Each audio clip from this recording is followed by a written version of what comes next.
বর্তমান পৃথিবীতে দু ধরনের মানুষ আছে, একদল অবসরে বই পড়ে, আরেক দল রিল স্ক্রল করে। বইয়ের পাঠককে একদল বলে বোকা, উন্মাদ, ইস এখনো কেউ বই পড়ে, আশ্চর্য হয়। আর রিল দেখাকে বলে এন্টারটেইনমেন্ট। আপনারও হয়তো অজানা নয়, অবসরের এই নতুন জনপদ এখন শাসন করে টিকটক।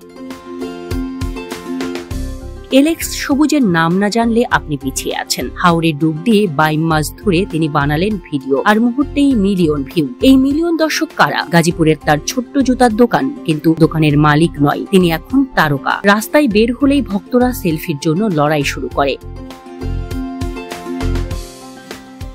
মানিক মিয়া সৌদি আরবে থাকতে ডাস্টবিন থেকে খাবার কুড়িয়ে খেয়ে ভিডিও বানালেন। লোকে বলল, ওরে বাহ, এ কেমন জীবন! আর সেই জীবনটাই তাকে বানিয়ে দিল ভাইরাল তারকা। তার ফলোয়ার এখন কোটির ঘরে। বাস্তবে তিনি হয়তো ক্ষুধার্ত ছিলেন, কিন্তু ভার্চুয়াল দুনিয়ায় তিনি আজ স্টারভিং সেলিব্রিটি।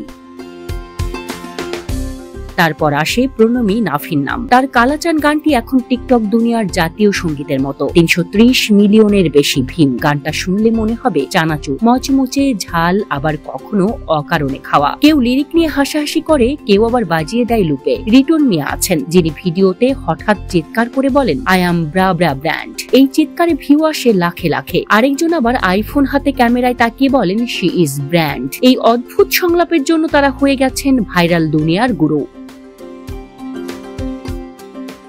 শাবনুর রতন ভিডিওতে বসে লাউ আর মাংস রান্না করেন। ভাবছেন রান্নার শো? না, এ হচ্ছে টিকটক শো। শাবনুরের গানে মেয়েদের ড্রেস পরে নাচেন, রান্নার সঙ্গে সঙ্গে দর্শক খেয়ে ফেলে লাইক আর কমেন্ট দিয়ে।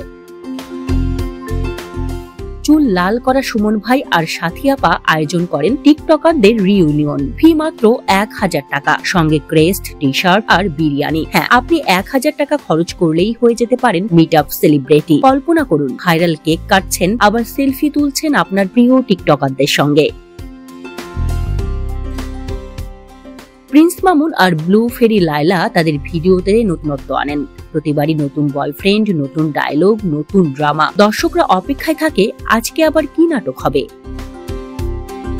এইসব দেখে এক সাধারণ লেখকের মনেও হয়, আহা, যদি আমিও যেতাম সেই টিকটকার মিলন মেলায়, যদি ভাইরাল কেক খেতাম, যদি 100 টাকায় গরুর মাংসের বুফে খেয়ে মজা করে রিভিউ দিতাম। লেখকের মনে হয়, আমি কি তবে ভুল দুনিয়ায় আছি? বইয়ের দোকানের পরিবর্তে কি আমারও জুতার দোকান খোলা উচিত ছিল?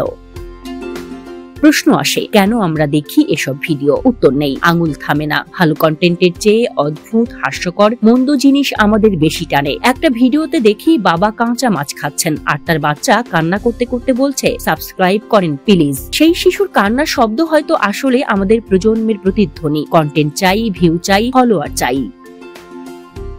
Desk report, Dhaka express.